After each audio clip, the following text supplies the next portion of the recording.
আমি বিভিন্ন সমস্যা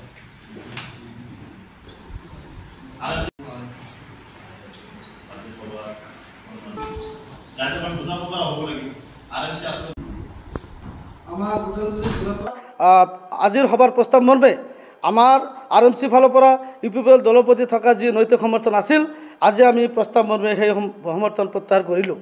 আজি RMCৰ কেন্দ্ৰীয় কমিটিৰ কাৰ্যনিৰ্বাহক বৰ্ধিত কাৰ্যনিৰ্বাহক সভা আজি চিৰাং জিলাৰ কাজলগাঁও দুৱাৰ গেষ্ট হাউচত অনুষ্ঠিত হৈ গ'ল। আজি আমাৰ এইখন সভাত কেইবাটাও গুৰুত্বপূৰ্ণ সিদ্ধান্ত আমি গ্ৰহণ কৰিছোঁ।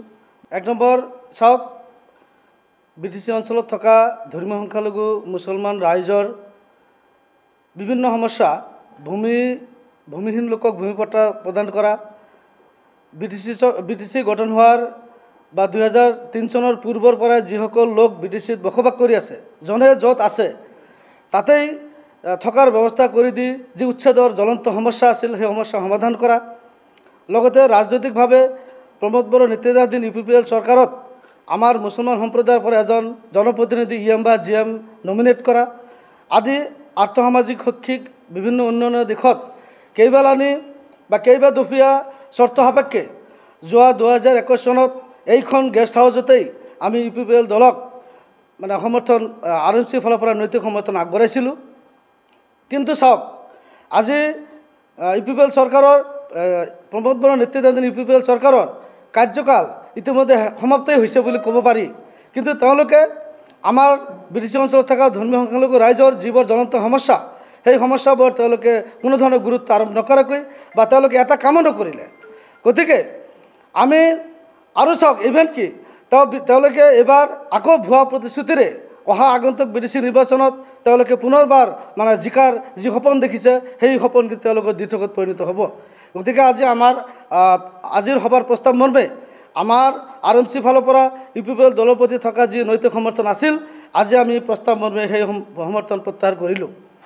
তাৰপিছত আমি RMCৰ অহা BTC নিৰ্বাচনত আমি কি ভূমিকা ল'ম সেই সম্পৰ্কে গোটেই BTC অঞ্চলত থকা বিভিন্ন বুদ্ধিজীৱী তথা বিভিন্ন দল সংগঠনৰ লগত আমি ইতিমধ্যে আলাপ আলোচনা কৰি আছোঁ।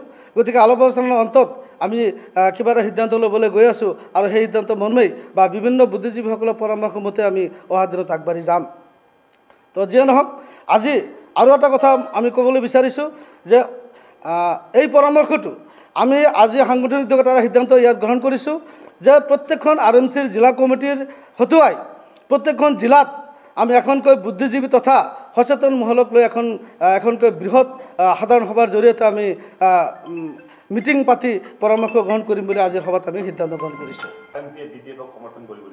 নাই চাওক, আমি কাক সমৰ্থন জনাম কাক নজনাম সেই বিষয়ে আমাৰ আজি কোনো সিদ্ধান্ত হোৱা নাই।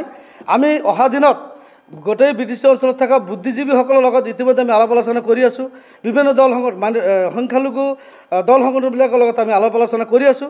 গতিকে আমি আলাপ আলোচনা কৰাৰ পিছত পৰামৰ্শ লোৱাৰ পিছত আমি কি সিদ্ধান্ত উপনীত হ'ম সেই বিষয়ে আমি সিদ্ধান্ত হোৱাৰ পিছতে আপোনালোকক জনাম। সামাজিক মাধ্যমত এটা কথা চৰ্চা হৈছে, আপোনালোকক BPF দলে ভাগ কৰিছে আৰু আপোনালোকে BPF লৈ কাম কৰি আছে। এইটো গোকাত মিছা কথা। আমি জাতিৰ স্বাৰ্থত কাম কৰিবলৈ আগবাঢ়ি ওলাই আহিছোঁ। আজি চাওক, প্ৰমোদ বড়ো নেতৃত্বাধীন UPPL চৰকাৰে আমাক যিবোৰ প্ৰতিশ্ৰুতি দিছিল সেই প্ৰতিশ্ৰুতি তেওঁলোকে এটাও পালন নকৰিলে।